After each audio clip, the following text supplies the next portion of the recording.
That's beautiful.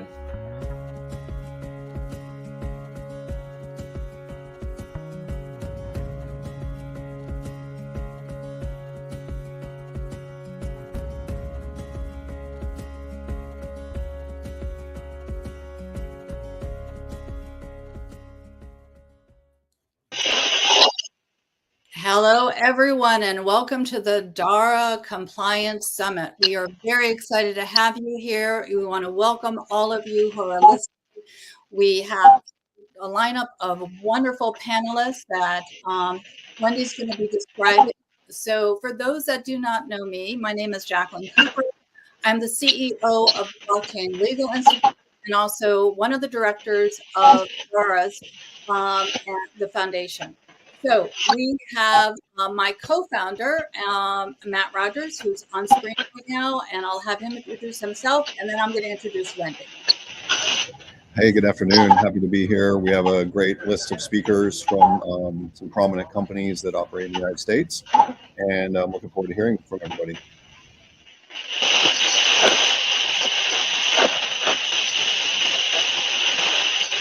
So, Wendy Carver, who is the Director of Leadership at DARA, is a senior capital market executive with over 25 years of experience leading and managing and building companies across a wide variety of businesses.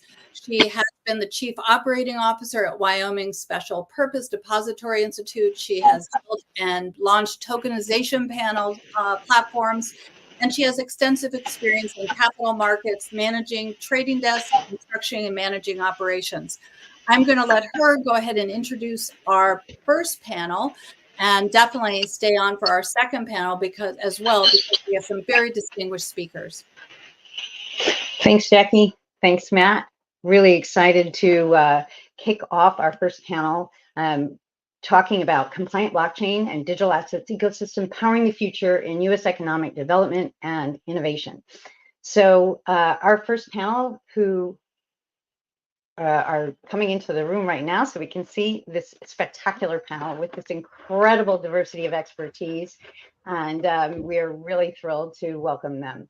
So first we've got Agnes Budson, who is a managing partner of Blue Edge Ventures, focusing on investments in blockchain and digital assets infrastructure, technology, particularly in early stage companies. And so with over a decade in traditional finance, Agnes has played a significant role at BlackRock, collaborating with major institutions and central banks, including the European Central Bank, US Federal Reserve, and the US Treasury during the global financial crisis. And Agnes was an early member of the leadership team at Consensus. She's a key player in the Ethereum ecosystem, where she was pivotal in building and scaling both the company and the Ethereum ecosystem. So Agnes has spoken on blockchain and financial technology and its applications at the Mobile World Congress in Spain, the FDIC, US Chamber of Commerce, US Department of State, and the World Economic Forum, Davos, and much more. I'd also like to highlight Benjamin Diggles. Benjamin is the co-founder and chief strategy officer at Constellation Network, responsible for enterprise, federal, academia, consortia, and general partnerships. So Constellation is a feeless decentralized network that enables anyone to build the future of Web3 and a secure, infinite, scalable, and cross-chain interoperable protocol with ecosystem partners such as the US Air Force, Snowflake, Amazon Web Services, IBM, and more. So with 25 years of professional data and technology experience, Benjamin is an industry leader in blockchain, working with enterprise companies, the Department of Defense, and other three-letter agencies to rethink their communications infrastructure. So Benjamin works on secure communication initiatives for smart cities, vehicles, and AI algorithms to provide a proof of source, resulting in a confidence score of what is being communicated. Okay, very excitingly, we have Charles Kolstad, partner at Withers Bergman in private client, tax, and corporate teams, where he led the formation of the firm's cryptocurrency and digital asset group, representing investors, issuers, developers, NFT miners, minters, and exchanges. So in the Web3 crypto asset and AI space, Charles advises clients on corporate, regulatory, and tax issues related to token offerings, DAOs, foundations, layer 1 and layer 2 blockchains, as well as on US securities laws applicable to staking and token offerings, as well as tax estate planning issues for founders and investors. Charles has previously focused on blockchain technology companies, on tax and other issues for ICOs, and the tax treatment of minors and investors in corporate VCs. He's been a tax partner at Ernst & Young in the National Tax Office's Strategic Asset Finance Solutions Group. He's a frequent commentator on cryptocurrency and digital asset related tax and regulatory issues, and the author of numerous articles and podcasts on tax and regulatory issues facing companies in the digital asset space. And very excitingly, we are thrilled to have the star of Emily Goodman as our moderator today. So Emily is a partner at FS Vector, a strategic consulting firm for innovative financial services clients, including numerous platforms and companies in the Web3 and digital asset space. So Emily leads FS Vector's licensing practice, serving as a strategic advisor to licensing clients with expertise, including license and charter strategy, product development, compliance, audits, regulatory relations, fraud and risk, among others, and she is a leader with her work in the fintech industry. She has been embedded in projects spanning diverse products and companies specializing in go-to-market strategy and scaling innovative financial products. So prior to FS Vector, Emily has been Chief Legal Officer of HQ Digital, a digital multifamily office serving digital asset entrepreneurs and investors, the lead product and regulatory counsel at Brex, and she spent a decade at American Express as vice president and senior counsel supporting the Digital Labs business unit. She's a thought leader in the payments and digital asset space, and I'm going to hand it over to Emily to kick us off with this great panel. Thank you so much, Wendy. So first, I want to thank DARA for hosting this session.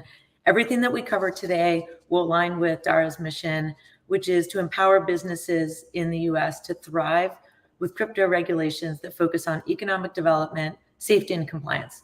So to that end, today, we're going to focus on building products, economic development. Each of our panelists, they occupy a space in the crypto ecosystem that's really special and unique. They're working with builders and regulators and government officials every day. So there's without a doubt a really important discussion and critique to have regarding the current US regulatory environment. And I'm sure we all have those on a daily basis, professionally, probably in our personal lives, because we talk about crypto, all too much. But today our panel is all about building. And so with that, let's kick off. So what I'd like to do first is kind of orient the session. We're talking about compliant blockchain and digital asset solutions. So, I think let's first define compliance in the context of blockchain and digital assets, and at a high level, why it's so important to think about compliance, from an economic development perspective. So Agnes, if I could hand it off to you to kick off, and then we'll go from there. Absolutely. And so the way I'm looking on regulation and compliance, it's really regulations and compliance is all about building trust with retail investor, with an average user. So when you start looking at compliance and regulation and trust, that translates really into larger investments and the larger scale into the industry. That translates into more of a mainstream adoption and really new level of market penetration and market adoption. And that's what our industry really needs. So as we all can agree right now, regulations is never easy, especially when you are a new kid on the block. And that's what blockchain is. That's what this industry is. Or it's a brand new industry. It's not really old. So the regulations will take time, and it's going to take quite a bit of back and forth with the regulators in order to settle on something that works for both ends. And that's what regulation usually is. Regulators are not trendsetters, they are trend followers. They are most of the time understaffed, and they require a lot of really help from the industry, and they don't always ask for it. I know sometimes they just come first a little bit heavy-handed, but at the end of the day, their job is to protect average user and average consumer. So we as an industry, I think, need to figure out how to help the regulators as much as possible, how we can figure out the right way of communicating and really negotiating the happy medium for both ends. So I think I'm going to stop here and see if anybody wants to chime in and add to anything to what I said. Benjamin, do you want to say anything or? Sure, Benjamin, you want to chime in? Yeah, absolutely. I mean, as far as the defining compliance, it's sort of an interesting one. I think Agnes, you nailed it. I love the new kids on the blockchain, right? That's what we represent here. Is we're forging and blazing new trails. But I mean, I do want to say, since I am more on the technology side than I am the digital asset side, even though we do fundamentally push a lot of digital assets within Constellation, is that when people mean, crypto or blockchain compliance, they really mean digital asset compliance, right? I don't run into too many folks that are really focused on how the node protocols work outside of NIST compliance and those other things that are a lot easier to assign when it comes to technology, because they've already been defined when it comes to how we manage and optimize things such as transactional data and so forth. So really what this comes down to is money, baby, right? Like making sure that we're doing the right thing as stewards of this new industry, ensuring that we're using the best practices. And so I largely agree with what Agnes has laid out, but I'm excited to talk a little bit more about this topic of blockchain from the technology perspective as we move forward. Charles? Yeah, I agree completely with Agnes. Regulators follow, which means it's up to the industry to help them understand where we are today and where we're going to be tomorrow. Because if you don't understand where the industry is going to be tomorrow, you're going to write regulations based on where the industry was yesterday. And that's not going to help anybody.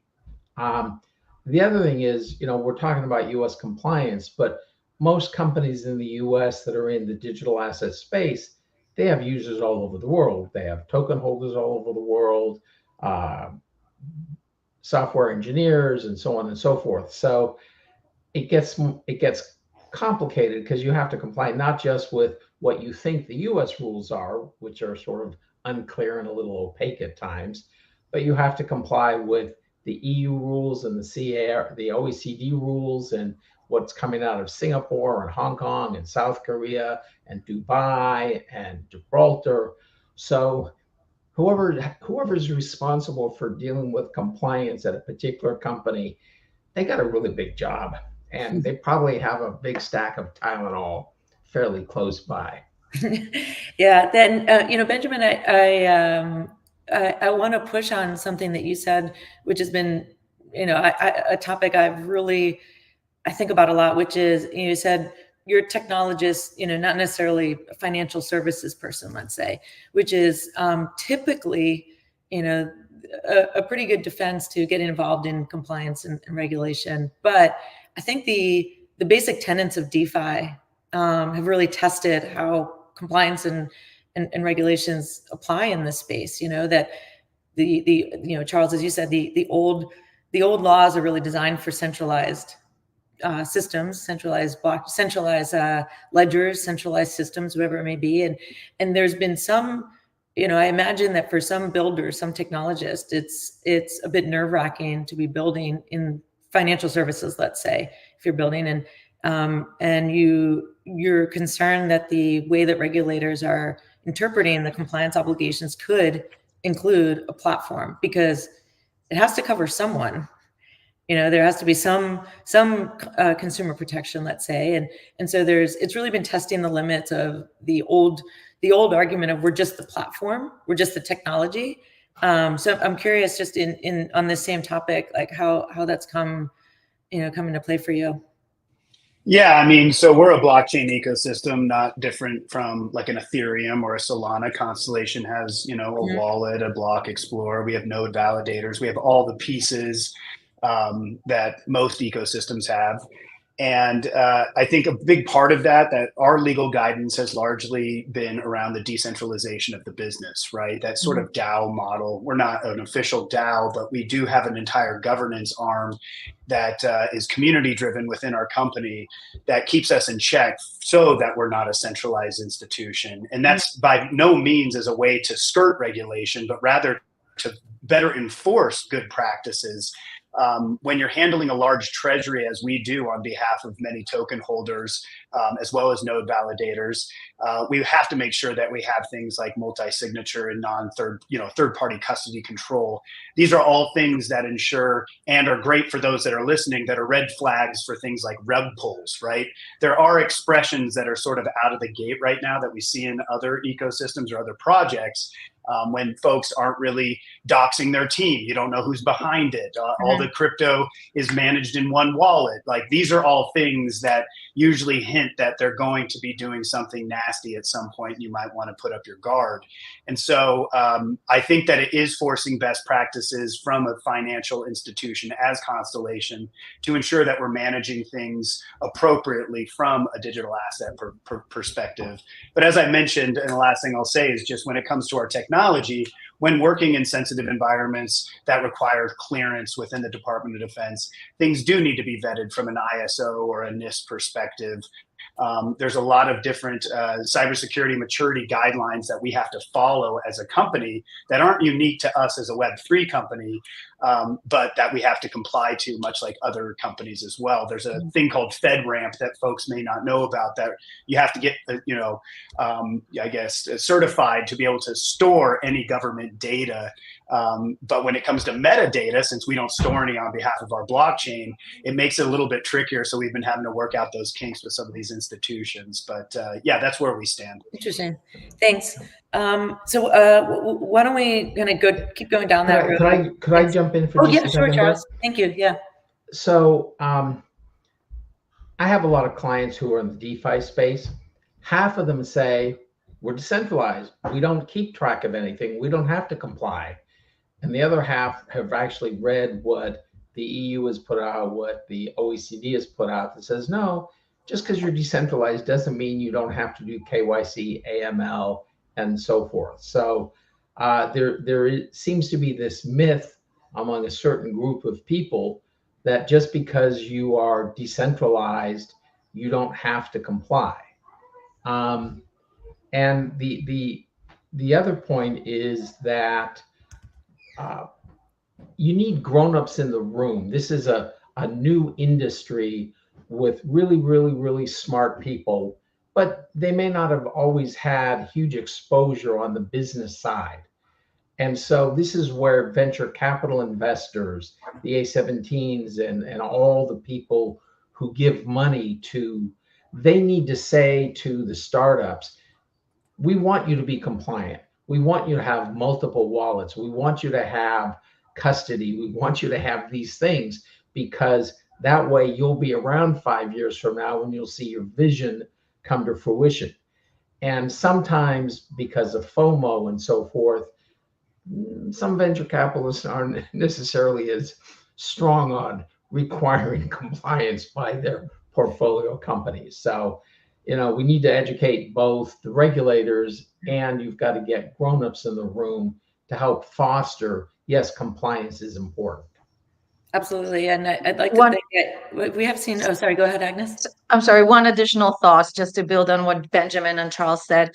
For the industry, every single time, if you touch money in any kind of form, shape of way, there is going to be regulation.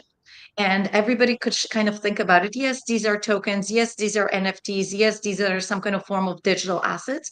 But the second they can be converted to any kind of form of, fiat, that's regulations. And that's where the regulations will come in. It doesn't matter if you're itsy bitsy startup, if you're JP Morgan or BlackRock, the regulation unfortunately works the same for everyone who touches money. So, and I'm going to end at this. So please go ahead, Emily. Yeah. No, that's a great segue actually into some use cases and products that let's kind of do a whip around.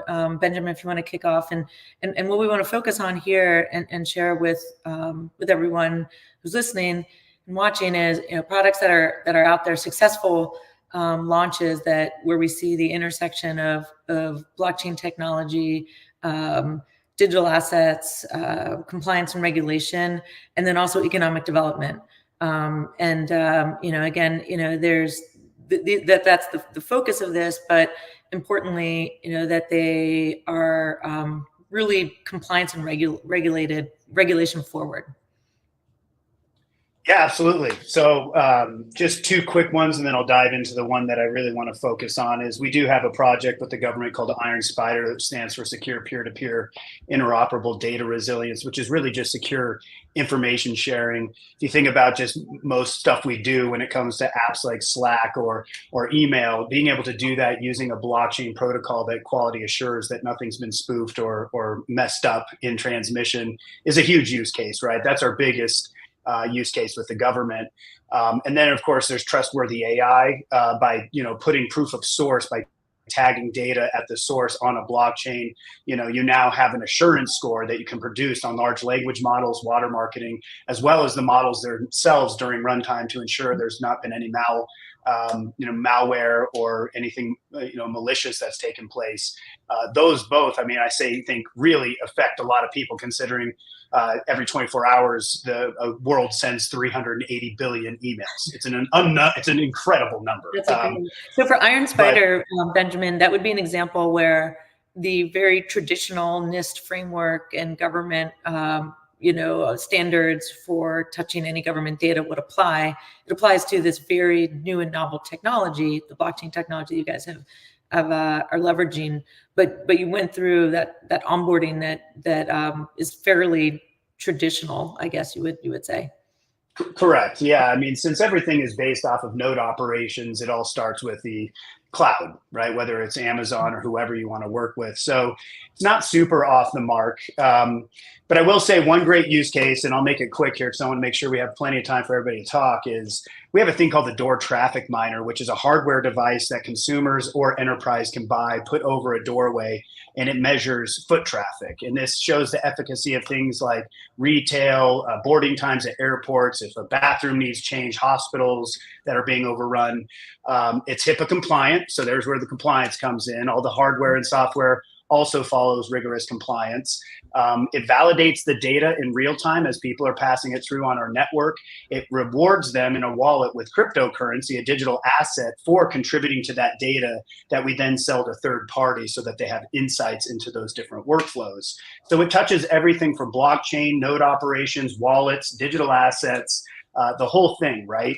And it's a really beautiful sort of ecosystem that provides this proof of foot traffic that has a lot of value. This can also be applied to weather sensors to have the best, or highest reacting weather data that you can get from that source data of individuals that get rewarded in cryptocurrency. But it gets funky when you start thinking about how certain countries may have crypto laws that somebody buys one of these miners, right? It gets a little dicey where we can sell them or we can't sell them.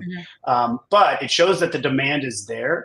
And I strongly believe that that's the future of unlocking the balance between blockchain and cryptocurrency, is incentivized data contribution for cryptocurrency. And I would say that's probably one of our most proud expressions. It's been live for over a year now. We have roughly 3,500 devices putting data on chain in real time and rewarding people with crypto rewards in real time right now. Awesome. Thank you. Agnes, do you want to share something? Oh, yeah, I'll jump in, but I love the example, Benjamin, because actually in 2018, I wrote an article about data as an asset class, as a new oil. And that's literally, the idea was to pretty much figure out how to make data, valuable, and where average us can sell it or make money off of it, instead of huge data, conglomerates like Facebook or Google's or either. So I'm super excited about I'm gonna send you a note because I want to learn a little bit more about it, because this is absolutely fascinating. And then going back for a few seconds to my use case, I'm a big fan of stable coins, because I think maybe for established economies like United States or Western countries where the banking systems are very reliable and very much set in place, maybe stable coins are not as a big deal, mostly for traders that go in and out, trading crypto. But when you start going to emerging economies where the banking system is very, very iffy, when wires cost a lot of money in comparison to what it's supposed to be. When the currency is fluctuating, like Argentina or Turkey, a stable coin and being able to really have some form of, some amount of money kept in stable coins, especially the ones that are US backed, that's really a huge use case. And we can see, Tether and other stable coins being highly and widely used, which is great. Said that, stable coins do need regulations, because otherwise we can get into the point where we are again at the place of too big to fail. And then the question is, who exactly is going to bail you out? Or does, just retail investor, do they just lose when something goes wrong? I also think this can be a very interesting a case for, if some of the coins are US backed, there is obviously a movement going around of de-dollarization. And we see this around already oil and other commodities. This can actually strengthen, this is very US centric view, but this can very much strengthen the use of US dollar being really the currency of the world, if we go and regulate stable coins correctly. And that also goes into euro and any other countries that are looking to really provide more, I want to say, I guess, stable option. But again, it's a long way to go. There's a lot of regulations that needs to be done. There's a few different models that are in play. I don't know exactly what the happy medium is, but that's all up to discussion and going forward. So Charles, up to you. Yeah, the stable coins are a fascinating thing for a couple of reasons. One, they're going to be the future because they're so much cheaper to transact from a fee perspective. And I think if you look at the world, stable coins are going up. Central bank digital currencies are going down. I think that was a fad that, for most reasons, is just going to go away. But what's interesting from the US perspective, the US won whatever you want to call the internet situation. We've got Google, we've got Facebook, we got Apple, we got HP and Amazon and so forth. We've clearly, as a country, won that situation. It's less clear that we're actually going to win the Web3 crypto digital asset situation. And in the stablecoin context, if you look at what's out there, Tether out of Hong Kong and non-US areas is 70% roughly of all stablecoin transactions. Circle out of Ireland / the US is less than 20%. So PayPal has come out, with their own stable coin. There's going to be more, but I think you're right, Agnes. We, as a country, if we want to have a real seat at the table, we need to get the regulations quickly, and we need to get them right, so that the U.S. companies can, rock and roll and kick butt, and not get left in the dust because of regulatory issues that, are potentially solvable. The thing that we have also going for us is US is the US dollar is the hard currency of the world right now. That doesn't mean it's going to be forever. So I think there's an opportunity to kind of mesh the digital, future of the world, since we all agreed that, internet is a thing and it's staying around and it's not going anywhere. So, now we have different models of AI, and, the infrastructure of 22nd century, as Benjamin pointed out, is being built, and we all invest in it. So there is a different way of transacting going forward. And well-regulated stable coin that is backed by US dollar might be a very, very interesting opportunity for us to continue where we started. So, well, and you don't want walled gardens. Sure. If the regulators around the world get cranky with each other, you're going to have a stable coin in the US that doesn't work anyplace else, and a stable coin in Hong Kong that doesn't work because the regulators won't let it in. So uh, it's it's both a blessing and a curse. You've got to you need the regulation, but it needs to be not too tight, not too loose, sort of Goldilocks, just right. But that requires people talking to each other around the world so that we don't have walled gardens where people just can't get to a stable coin who are in a country where inflation rates are 150% a year and they want stable coin as an investment to hold its value. Yeah, that's Well, correct. it is interesting. Just today, Maxine Waters called for a quote grand bargain on stablecoin legislation here in the U.S. and a few other of the crypto bills, pushing to get a deal done with the chairman Patrick McHenry.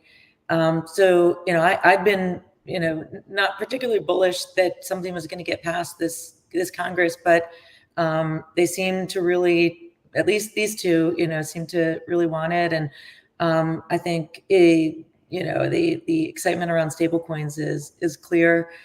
Some really boring use cases, treasury use cases here in the U.S. Not necessarily cross-border payments that are customer facing, just really, really boring but important use cases that we're seeing built today and would really benefit from the regulatory clarity. One thing I would note before we move on to the next question is, one of the things that each of your answers had in common is that the price of Bitcoin was not a factor or interesting at all to what you proposed. And I think that's probably something we all agree on as builders in the space, is that while that's fun and it gets people into the ecosystem and in the space, it is generally, for most builders, it's on, that are in the blockchain space, it's probably the least important metric that we look at. So let's move on to the next question, which is sort of drilling down on economic impact. And I'd love to hear your guys' thoughts. And Charles, I'll hand it off to you first on compliant blockchain ecosystems and how you see they're contributing to job development, economic growth in the U.S. Today, what you see in the future based on some future trends that you see. Okay. So the world has evolved to where the DAOs, the governance, the foundations that control most blockchains, most protocols, a lot of token issuers, they're all offshore. They're in the Cayman, they're in the BVI, they're in Panama, they're in Gibraltar, they're in Switzerland.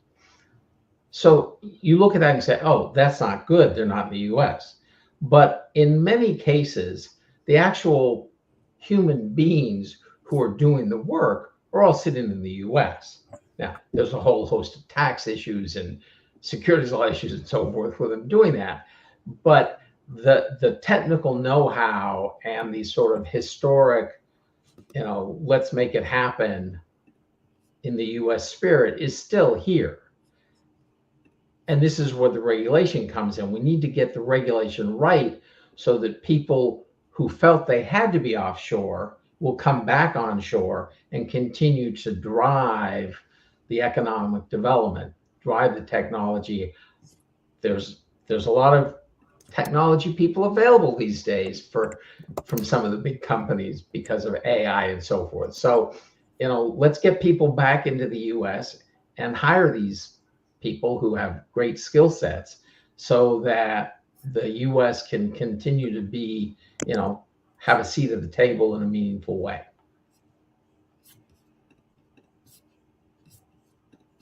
I think on the other hand, just to build a little bit on what Charles said, is U.S. is the biggest investor in this technology. Most of the money that is being invested in blockchain and crypto does come from U.S. And yes, U.S. has this. There is a reason why it's difficult to, replicate Silicon Valley or Wall Street around the world, because it requires that kind of thing that Charles was talking about. It's just like, yeah, we can make this work somehow. And I think, it's thing. I guess it's a DNA, I guess. So that's the great thing that is going for us.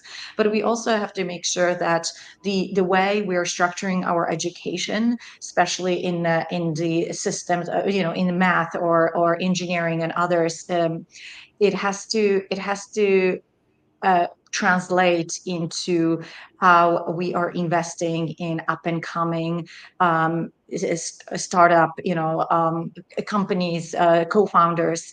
A lot of students that are in these areas come from abroad, so we have to figure out how we can keep them here, how we can incentivize them to also stay here, to make sure that we can cultivate this culture of you can come, and if you're smart and bright, you have a great idea, of course we're going to fund you, and of course we're going to help you be successful. It is not an easy thing to do, and it requires regulators to work with the industry hand in hand.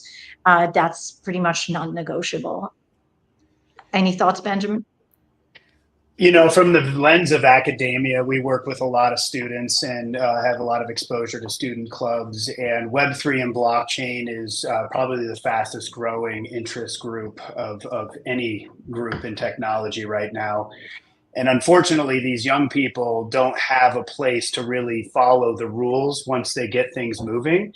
And so I largely believe it's creating financial anarchy. And there's a lot of this quote unquote degen energy that has started to creep in.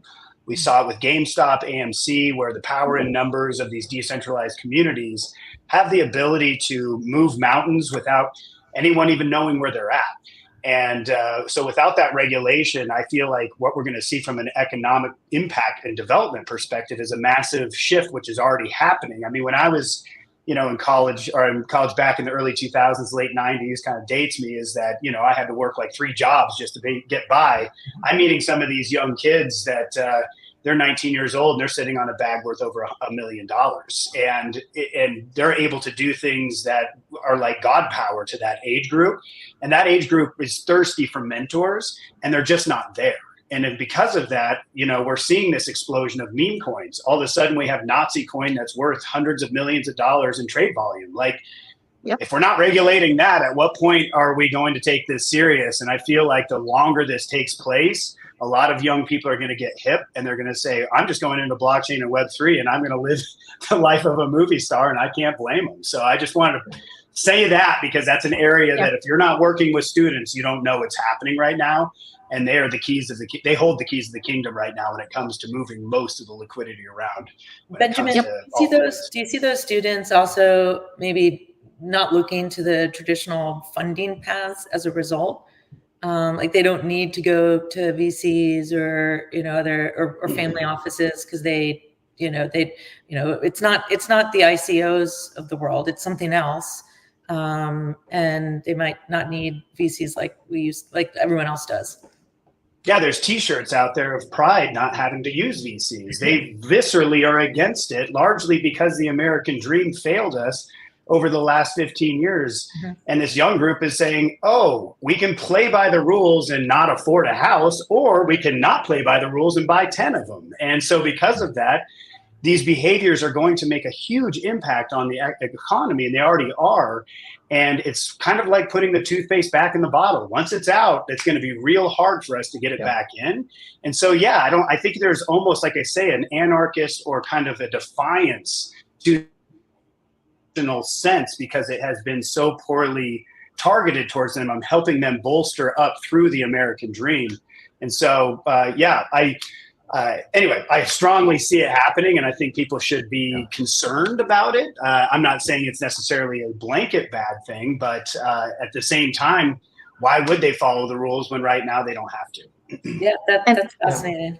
Yep. Yeah, and at the end of the day, they do have the platforms to go and to pretty much align their ideas and views and move as a huge influential group, which power in numbers. That's pretty much the oldest story on the planet, but it works. We've seen it with a whole bunch of meme stock, and we also made the access to funding really complicated and much harder, especially for first-time entrepreneurs. It's not very easy to get attention of VCs, even though there is a bunch of them out there. We really made it hard. And when you look at the even like quote unquote semi ICOs, when you have the right ecosystem, the right connection, the right group of people, it's much, much easier to get money than go and pitch to a VC or a PE shop. Yeah.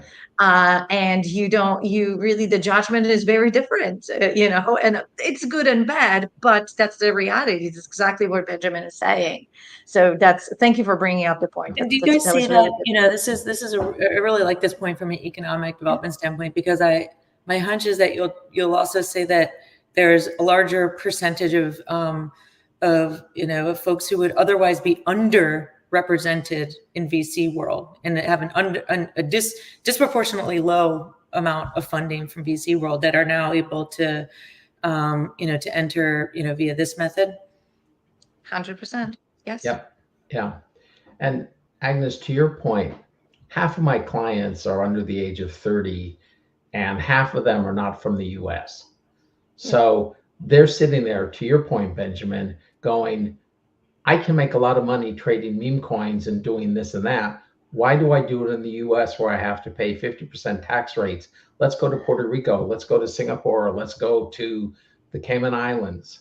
And so we need, the US was built on people coming from all over the world and doing great things. And we need to continue and incentivize that so that we don't turn away people and make it hard for them to get here and even harder for them to stay. Okay, and with that, panelists, I want to thank you each so much for your insights, sharing your experience. This has been tremendous. Wendy Carver is back on. We're going to transition to our second panel. So I think, Wendy, you need us to drop so everyone else can pop on. Not to worry. Not to worry. Thank you, guys. Phenomenal. Really incredible. Thank you so much, guys. Thank you. Here's everybody. Thanks. Thank you all. Thank you. Bye-bye. Hey, Wendy, I'm going to provide a quick summary and some disclaimers, and then we're going to move forward. So what a great panel. We heard some very interesting things. I just want to highlight a few of them. So Agnes spoke about the importance of stablecoins and that being kind of a leading edge for sort of economic enablement, which I think is right on. Benjamin talked about the authenticity of the data, which is such a great use case for blockchain. It doesn't have, it's not so much a financial marketplace as it is a data validator for things like AI and certain trends that are coming, which is really helpful information. And then Charles spoke a little bit about the brain drain that's happening when we have young people or entrepreneurs leaving the United States, and yet we have such a great spirit of entrepreneurship here. So I'm super happy to hear from all of them. And then I just want to give the usual disclaimer that nothing you hear on this broadcast or after the event in any way is financial advice or legal advice. For those things, conduct your business with your financial advisor and your lawyer. We're here to provide access to this educational information and some entertainment only. So having said that, let's get back to the panels.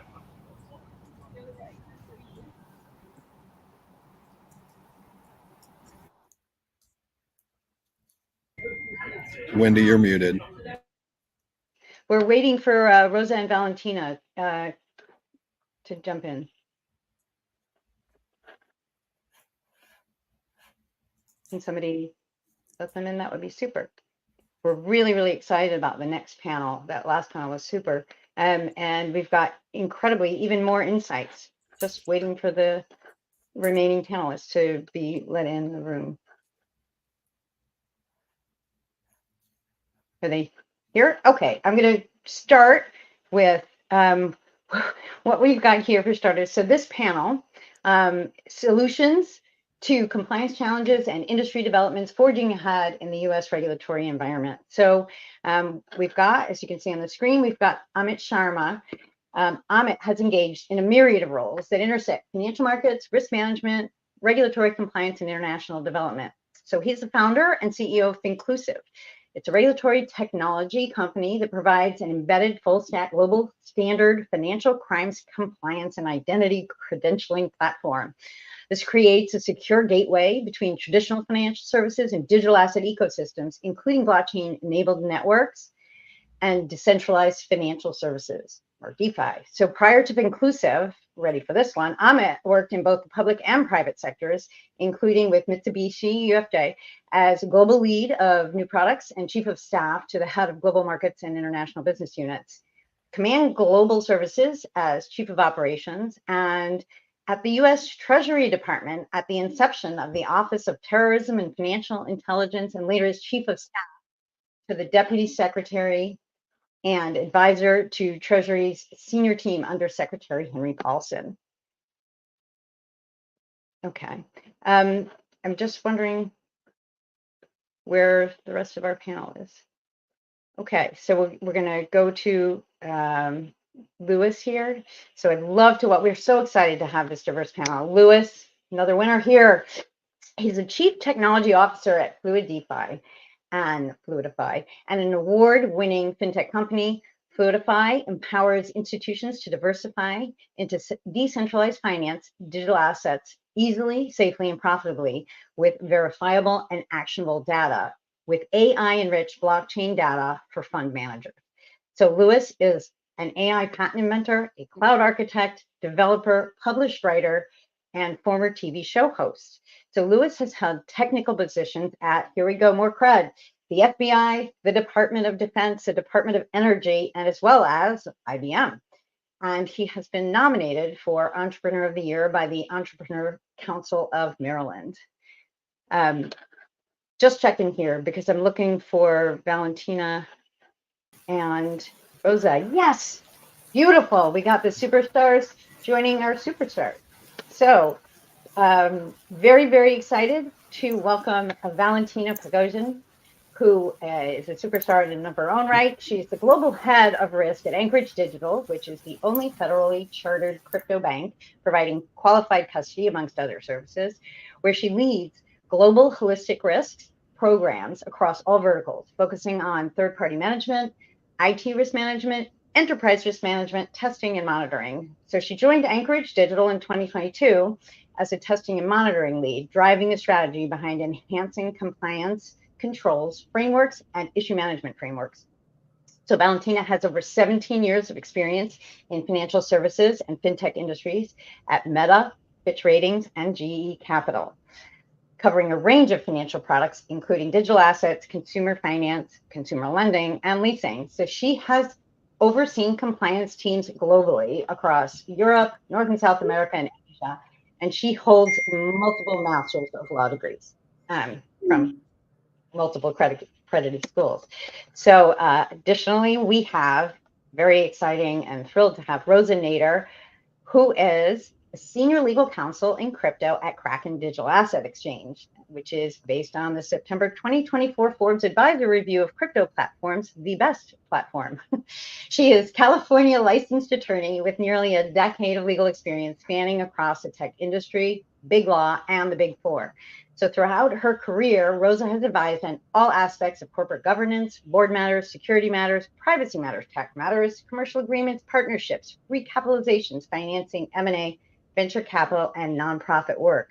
So currently, Rosa is dealing with and grappling with some of the most pressing legal issues facing the blockchain and crypto industry in her role at Kraken, and her long-term view for the value that crypto can drive in society, and she looks forward to seeing its potential unfold. So I'd love to bring on to announce our wonderful moderator here. We're really, really lucky to have Paul Dowding. So Paul is prolific in his production of videos and information, telling the world all about everything that we need to know from a different compliance perspective. So he's co-founder and head of design at L4S Corp. And Paul has worked for over 35 years in financial operations management, innovation, design, and reengineering. And he has designed a patented DLT accounting solution, which is Tapestry X. So Paul deals with this is bringing the data that we are so anxious to properly source to reporting, which is a crucial piece of compliance in the space. So previously, Paul has held senior management positions at major global banks, brokers, and fund managers such as the Gartland Group, Meridian Equity Partners, BNY Mellon, Bank of America Securities, and Goldman Sachs. And he has worked and lived pretty much everywhere in the world: New York, London, Singapore, Sydney. And love to kick the panel off. Very excited to hear this incredible, diverse group. Have at it, guys. Oh, wait, Paul, you're on mute. Thank you, Wendy, for that great introduction and for the panel. I'm in a very auspicious group here, and I think with representation from Kraken, Anchorage, Fluidify, and Finclusive, we're going to get some very broad-based and I'm sure impressive and substantive answers. So with that, I'd like to go on to the questions, and I'll direct it at one of the speakers here, and then let the others comment afterwards. So first one for Valentina. What is critical to the advancement and adoption for compliance in blockchain? And for example, how do you find and assess the compliant advancements and solutions? Yeah, thanks, Paul. Hi, everyone. Very happy to be at the panel. Paul, thinking about advancing compliance solutions, 4 things come to my mind. Number 1 is regulatory clarity. Number 2 is talent. Number 3 is cross-team collaboration. And number 4 is industry outlook. And let's expand on this. What is regulatory clarity? Now, Anchorage Digital has worked hand in hand with regulators since our founding and had always championed the need for regulatory clarity. Within Anchorage Digital Bank is a regulated entity, and it's regulated by the OCC. We have a national bank charter, and we're a qualified custodian. Now, being federally regulated has given us the clarity we needed. Also, by being regulated, we've set higher standards for ourselves. Bank charter was key to build and advance the compliance solutions we were looking for. And as more crypto native firms move towards being regulated, this will help to even further push the advancement of compliance solutions, and as infrastructure obviously continues to mature in the ecosystem as well. Now, second point is talent. We need great talent here. Talent doesn't necessarily mean hiring folks with traditional compliance background. It helps, definitely, but actually making sure your compliance team and your risk team is very skill set diverse and tech savvy, understands specific industry risks, understands traditional industry risks, and why not adding more engineers to your compliance teams to benefit from their skill set, or training them to be compliance officers. Now, our bank has seen the benefit of that, and my personal opinion is that the future of talent for compliance and risk is a compliance or risk officer that can code and is very comfortable working with product teams. Now, third point, cross-team collaboration. Cross-team collaboration is needed to have best-in-class compliance stack. Now, at Anchorage Digital, for example, compliance has a healthy operating rhythm with our product, risk, infosec teams to ensure when we work on a product or create a product, we look at it holistically and not in siloed way. So compliance is never an afterthought. It is part of it's embedded, right? So embedded compliance is part of our products. And again, that's partly driven by the fact that we do have, to some extent on the bank side, regulatory clarity, and we do have the high standards that we strive to work towards. And then finally, the industry outlook. Now, this is very critical part because a lot is happening in the industry. We can learn so much from our peers in the industry, from our colleagues. We can track and look at the emerging risks, what is happening to travel rule, KYC onboarding processes, transaction monitoring, analytics reporting. There's just so much available, and our peers are very happy to share their knowledge always. So to conclude, I'd say that the regulatory clarity, diverse skill set, cross-team collaboration, and industry outlook are key to advancement of compliance solutions. Thank you, Valentina. That's a phenomenal answer. Does anyone else want to add to what they think is critical for the advancement or adoption of compliance? Or we'll move on. Okay. In looking at that side of things from, as Valentina said, from regulatory, talent, collaboration, and outlook, obviously digital assets have their own distinct properties and unique capabilities. So what are the attributes and characteristics, Amit, that you think are advantageous to these digital assets and compliance?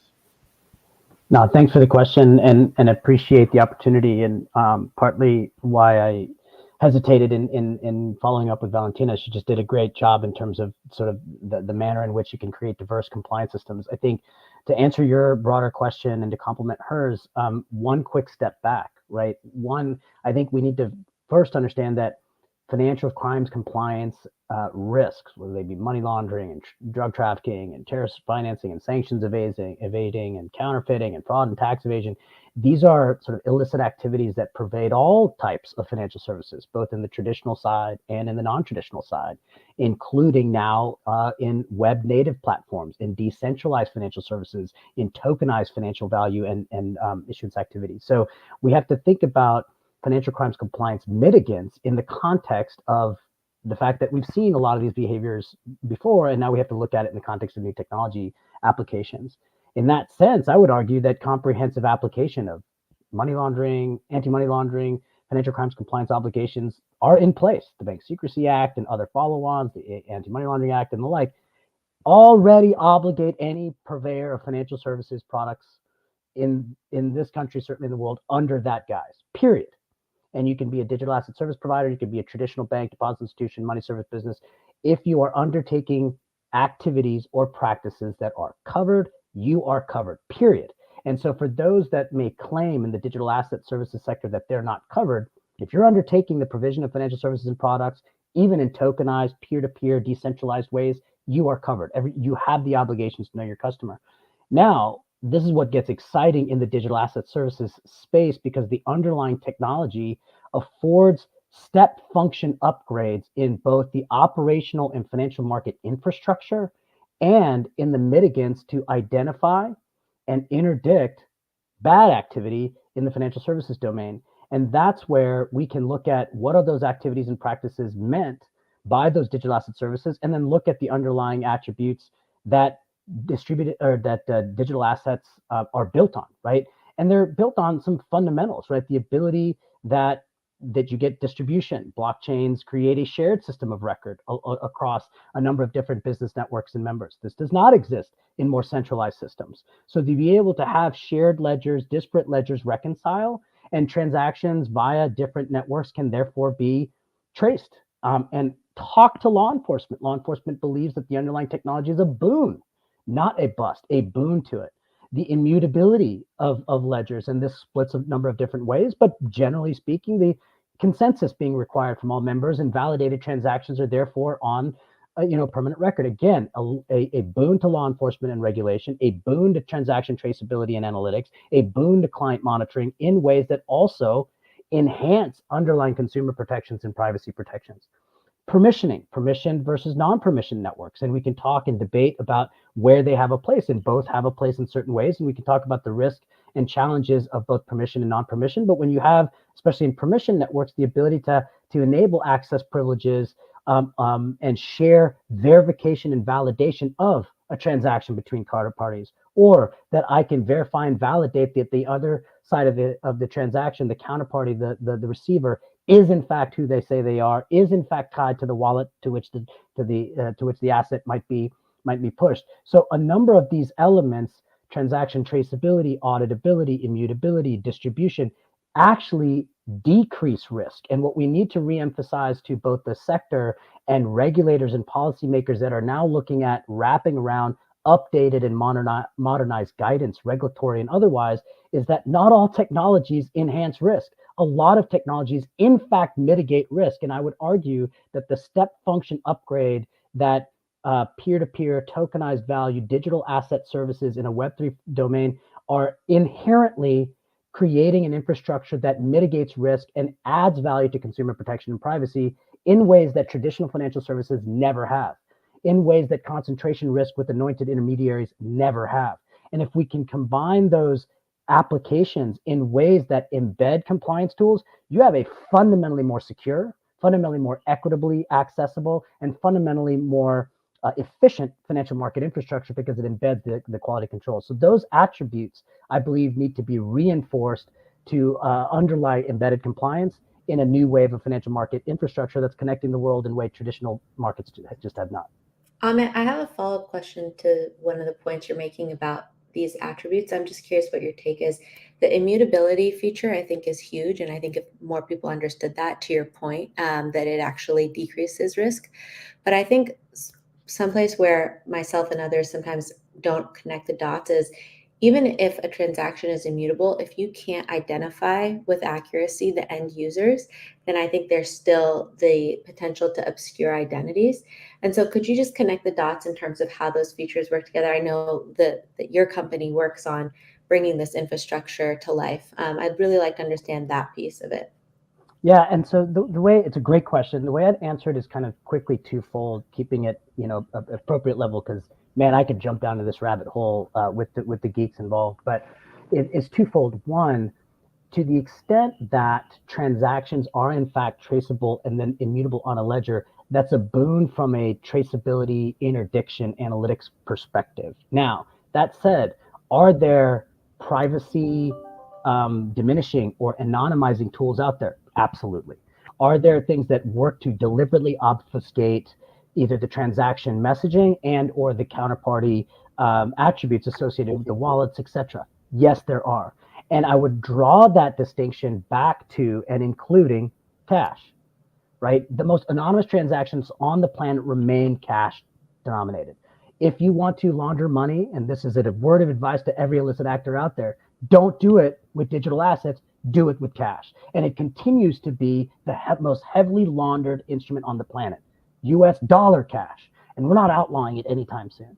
So if we think about where we need privacy protections and enhancements, the second aspect of the question where immutability comes in is we can now create with the same technology the ability to transaction tag with client associated credentials. I can say that this wallet belongs to Rosa that's sending this asset to Amit with this wallet. I can even wrap the asset around that credential so that I know exactly what wallet and for whom and what purpose that's transacted. You have none of that in traditional fiat-based payment rails, and you certainly don't have that in peer-to-peer cash transactions. So this is where the attributes are enhancing. And are there privacy-related and anonymizing tools out there? Absolutely. But I think that the underlying attributes, if embedded in this way, then we can actually enhance controls. I hope that answers a little bit of that. Yeah, that's super helpful. Thanks. That was great, Amit. I was going to say, because one of the things we've seen in the industry is that the protocols allow a consistent format within the participants, and therefore providing compliance reporting can be one and done because everyone's using the same protocol, whereas you tend to be dealing with different infrastructures with different applications, and everyone's creating the same report from different data. And so therefore you've got a relief on that. Does anyone else have any points on these attributes that they think, because I think the digital world offers a lot of opportunity and potential in that space. But looking at that, looking at what we've got in terms of talent and what Valentina made, and then these distinct attributes. Lewis, if I can turn to you, what can we see as things that we can be advantageous to us from the foreign regulatory environment that we can adopt to sort of encourage compliance here in the US? Well, there's absolutely so much to draw from. So let me give a little background for people that haven't been in this space that may be watching. So our platform tracks digital assets that are on decentralized blockchains, and we've been doing this for about 3.5 years. We currently track over 60,000 different assets. We identify about 6 new ones per day on average. And so you have everything from what are called stable tokens to tokens that are backed by real world assets, fractionalized real estate, fractionalized carbon credits, precious metal backed tokens, utility tokens, and of course cryptocurrencies, which most people say cryptocurrencies, but they are a subset of this larger group of tokens, so to speak. And so you're in an incredibly fast-moving industry, even though the majority of people out there don't realize that. And so where are these companies that are issuing tokens? Where are they setting up? What are they doing? So we've been traveling around the world for 3.5 years now. We've been to Switzerland and Singapore and Hong Kong and the UAE, I mean, many places in the world. And so if you look at where these companies are set up and where these assets are being established, the first thing that companies are looking for is, where is there a clear virtual or digital asset regulatory framework? You have them in Switzerland, you have them in Singapore, now in Hong Kong, Bermuda. I think, in my personal opinion, I've spent a lot of time at VARA, not DARA, but VARA, which is the Virtual Asset Regulatory Authority in Dubai.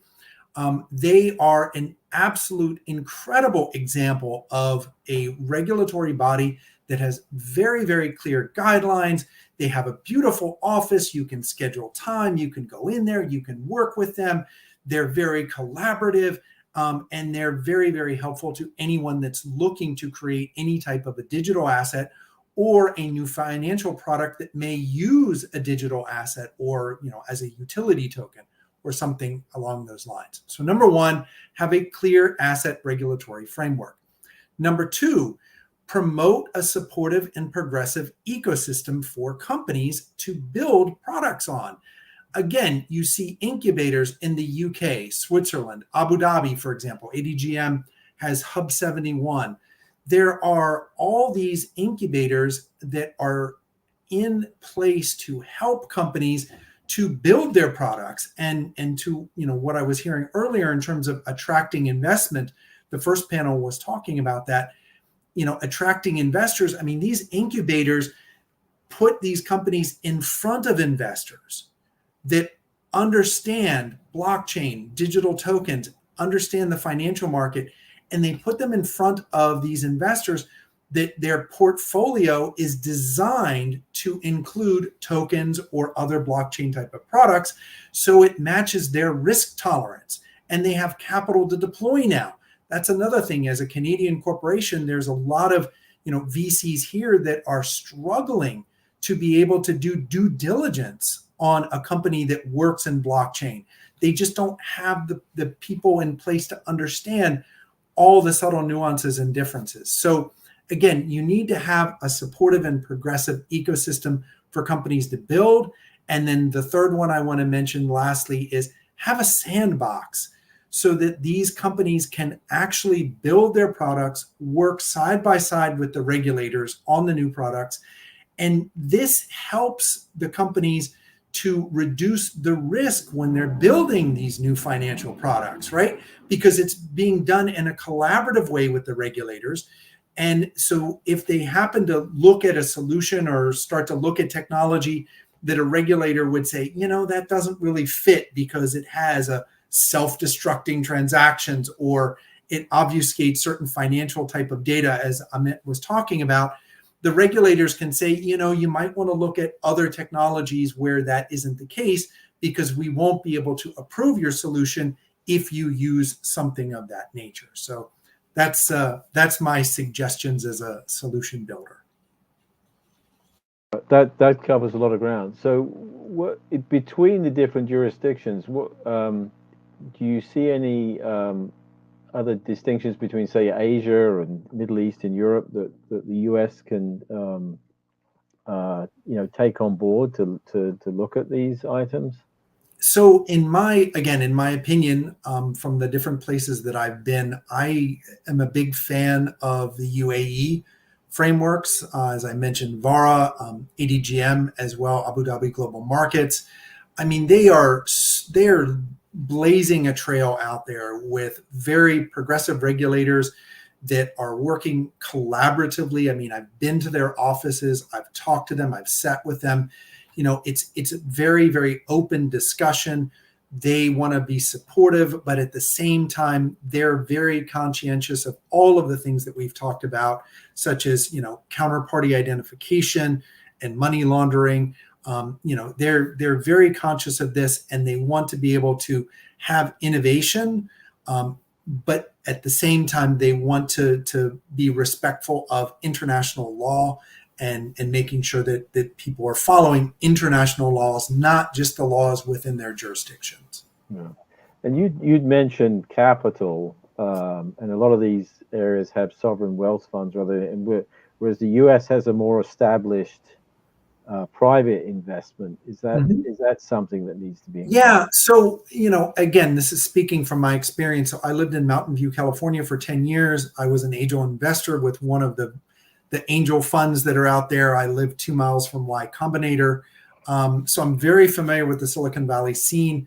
I've seen a lot of investors just pick up and move. Crypto Oasis is absolutely a they tout it. They were in Silicon Valley. They moved to Dubai because, again, the regulatory framework was much clearer. They are able to invest in companies much more easily than they could in the US, just simply because there was just too much uncertainty and risk for them to make investments in startups because they didn't know where the regulations were going. And so, again, that's something where, there is a lot of capital out there.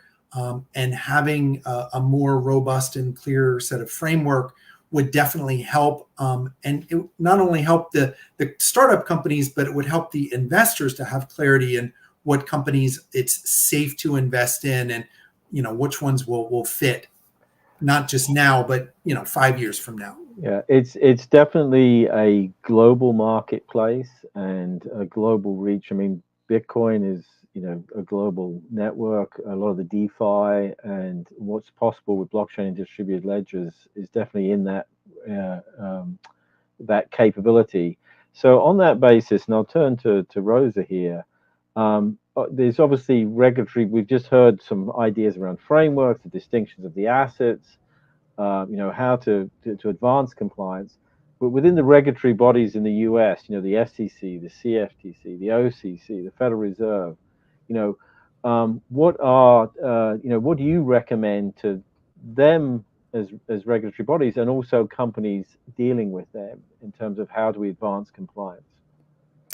Yeah, thanks for the question, Paul, and it's great to be here with you all. I'm an attorney, so I have to preface everything I say that this is not legal advice and these opinions are my own, not of my employer. I think, Lewis kind of set the stage for a lot of what I think context matters here. It's true that the US is behind in terms of regulatory frameworks, and there are a lot of good ones to draw upon. Lewis mentioned UAE and several countries in the EU. I think what's important when we take that information and we process it is that despite wanting clear regulatory frameworks, as an attorney, I can say that is definitely one of the biggest pain points right now for us. It's important to understand that the US still has enormous influence over the industry. Much more than I think we understand when we look at, for example, when the Fed cut rates by 0.5 a point last week. Bitcoin obviously responded positively to that. We're seeing China recently with releasing their stimulus package. There's much less of an impact there. And we all do know that there's a ton of crypto adoption in Asia.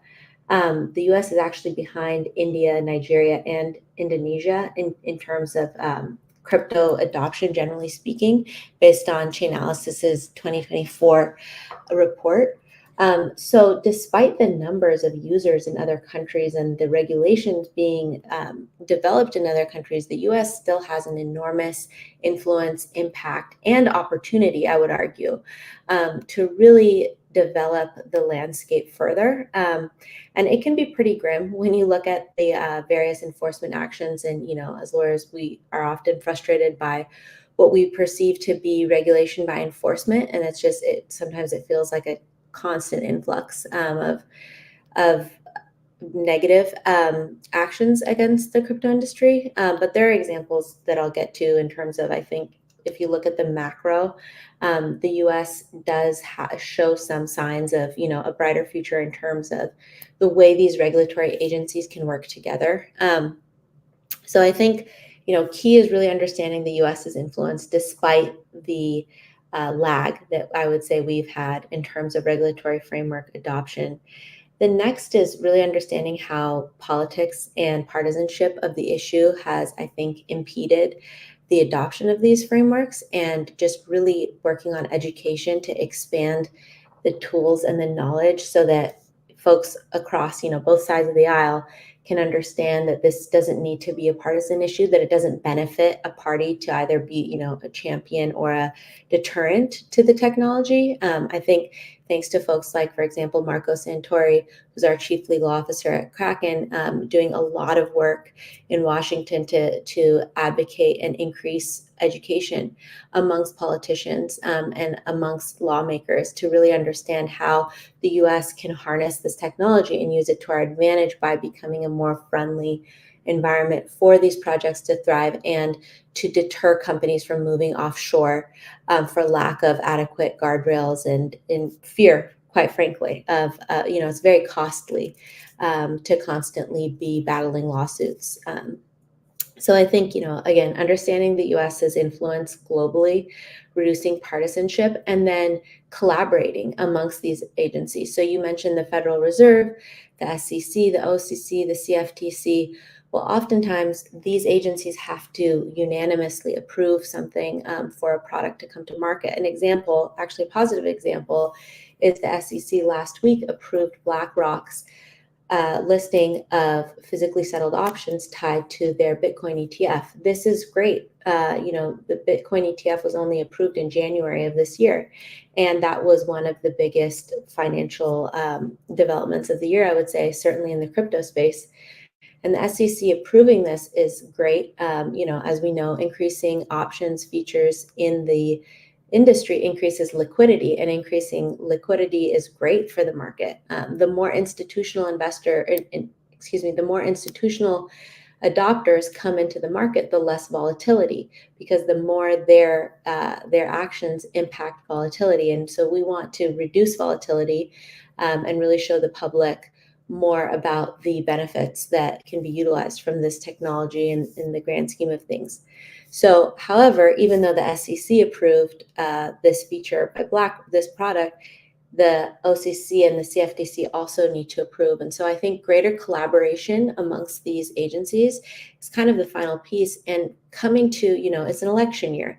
That always means a lot of opportunity. And I think it really behooves of both potential administrations to understand how encouraging bipartisanship on this. The internet is not a partisan issue.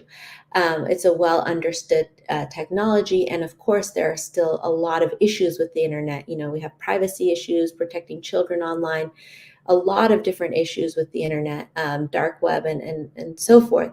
But by making it a nonpartisan technology that the general public can use and that we can use to supercharge our economy, create jobs, and advance technology, I think those are the real key opportunities that the U.S. has right now to advance the ecosystem. Yeah. That's great. Paul, if I may chime in. You may, sure. Yeah, I would echo what Rosa just said, that, I do believe that in applying federal level regulation, this will address a lot of risks in the industry, a lot of the fears that may be around with regulatory oversight, come such protection, such as the BSA compliance, consumer protection, and all of that,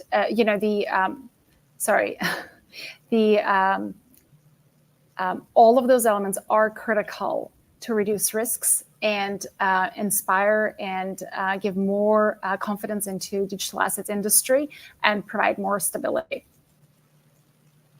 Yep. I was going to say, I know you brought up the Bitcoin ETF, which was interesting because it was sort of like it's actually a form of tokenization if you think about it. They wrap Bitcoin and then issued a share on the New York Stock Exchange. And most shares are traded digitally. I mean, you could argue it's electronic versus digital. Was it on a distributed ledger versus a central one? But that mechanism exists. You can see these distributed ledgers as really still being representative of book entry transactions, which is how transactions are basically settled today. So I think there's an opportunity to come within the current infrastructure regulations, because the process is the same. I'm just curious for anybody here, and maybe Rosa, but anybody else, in terms of when you're looking at what we've got within these regulatory environments, how are you seeing the bias skewing from sort of, how can the US adopt, leverage its infrastructure and current regulatory capabilities and stop the sort of, offshoring of these entities?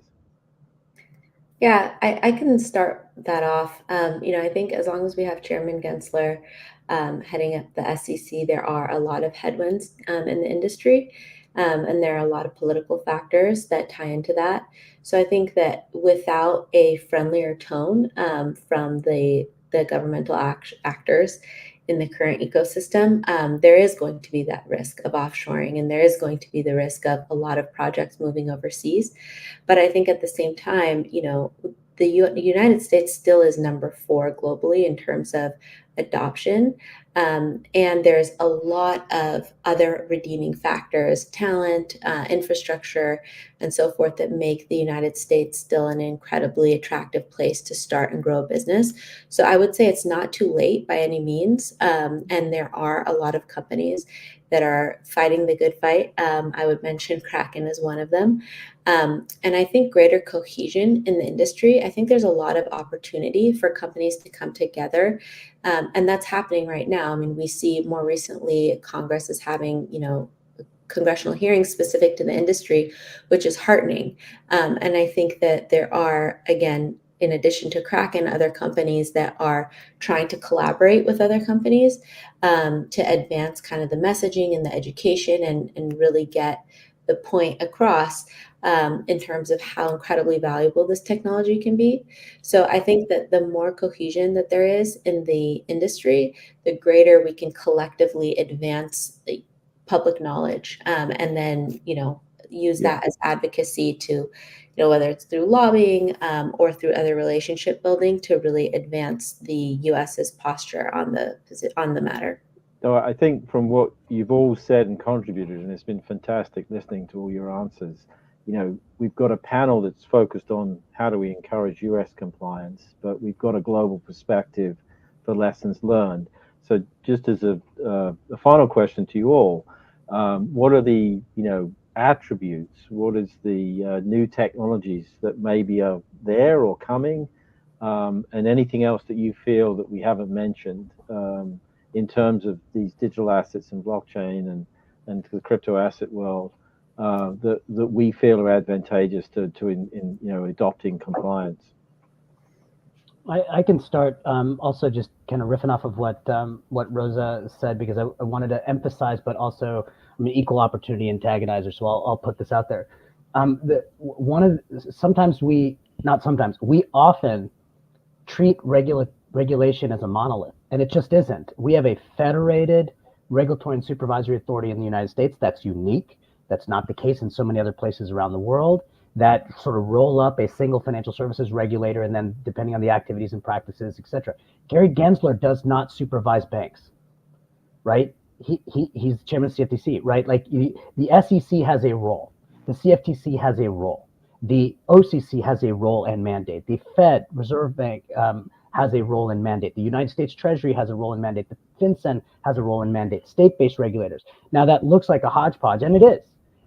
But we have to look at regulation as also being, having personalities and their different mandates, and our ability to educate and advocate must go through the appropriate channels in that regard. And one's consumer protection goals may differ from financial system integrity goals, from prudential regulatory goals, and the like. And we have to sort of look at that not as monoliths, but actually in that diverse way. The second thing I'll say antagonistically is, and similar to financial engineering of the past, and that continues in traditional financial services, is that one of the biggest enemies of the crypto market is the crypto market, right? Our organizations that pursue snake oil type, products and services that then is not a failure of the underlying tech, but because corruption and greed, you have the Terra Lunas and the FTXs and the like, and it paints a broad brush in an otherwise also non-monolithic industry. Crypto is not monolithic, right?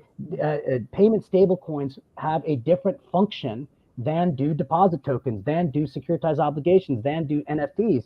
And they all have to be looked at within the context of the activities practices that they are intending, and then the risk associated and the challenges we need to sort of mitigate. So when I think about attributes to your final question, I think about the step function up and the underlying attributes we talked about at the beginning of the conversation actually help address and mitigate risks in ways that traditional financial services and traditional anti-money laundering, financial crimes compliance tools just have not solved that challenge. And we need to now embrace those in this context and do so in a way that educates the appropriate channels for regulatory oversight, so that the clarity that is afforded an asset tokenization platform or securities platform is apropos to that platform and not, say, payment stablecoins, because they're radically different in the same way that modern derivatives have radically different applications to mitigate and or exacerbate risk. So that's how I would close here. Good. No, my view is that, yeah, there's ways to look at them as not being so different, but I think people have looked at crypto and DeFi and thought it's really, really different, and there's a lot of similarities. Does anyone else have any comments on attributes and the new technologies? Go on, Louis. Yeah, I'll keep it very brief because I know we're close on time. But I would encourage everyone to take a look at what's coming out of the EU, the DARA, the MiCA regulations. I know we're focused on the US, but the EU has a number of different regulations that are going into effect January 13th of 2025. And they don't just apply to EU-based financial institutions, but they apply to anyone doing business with EU-based financial institutions. And when you really drill down into them, they're kind of common sense things. Like if you have a financial report, you need to be able to show how you calculated your asset value, I mean, things like that just you'd think you'd be able to do. But unfortunately, in the digital asset space, a lot of companies can't do that. And that's crazy. And so the EU has said you need to be able to do that. But take a look at the things that are coming from other parts of the world that will absolutely impact US financial institutions, even though it's not US regulations.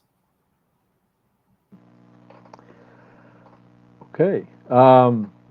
Is there anyone, does Valentina or Rosa want to add anything last, or? Just maybe very quickly, I would, you asked about the tools or the reporting. I would say that our industry has a lot of tools that are free. If a company cannot necessarily afford a tool that they need to pay for, there are so many amazing tools that provide analytics, that provide tracking, that provide necessary information, and they scan and they do a lot of other stuff. And they also issue reports that you can get access to and educate yourself on the industry trends, emerging risks. And so I know we're wrapping up, but very quickly, look around the industry and just use what's available to you and your peers, ask your peers.